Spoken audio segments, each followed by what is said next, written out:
Ma'am எனக்கு endometriosis இருக்கு. I am planning for pregnancy. Is it impossible? கண்டிப்பா impossible அப்படிங்கிறது கிடையாது. தே மே ஃபேஸ் சம் ஃபர்டிலிட்டி சேலஞ்சஸ். நிறைய பேர் எண்டோமெட்ரியோசிஸ்ல லாப்ரோஸ்கோபிக் சர்ஜரி பண்ணி நம்ம அவங்களோட அனாட்டமியை கரெக்ட் பண்ணும் போது நேச்சுரலா கன்சீவ் ஆவாங்க. ஒரு சிலர் மைல்டு ஓவிலேஷன் இண்டக்ஷன் IUI அந்த மாதிரி கன்சீவ் ஆவாங்க. ஒரு சிலர் IVFல கன்சீவ் ஆவாங்க. ஃபார் எக்ஸாம்பிள் நான் என்னோட 2 பேஷண்டோட கேஸ் சினாரியோ சொல்றேன். ஒரு patient she was 28 years old.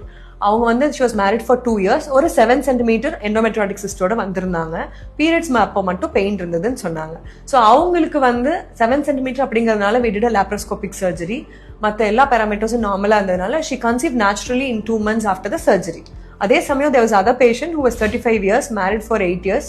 Already நிறைய ஃபர்டிலிட்டி ட்ரீட்மெண்ட்ஸ்ல எடுத்திருந்தாங்க. And she had 1 endometriotic cyst of 3 centimeter on right ovary. அப்புறம் ஒரு 2 centimeter cyst on left ovary.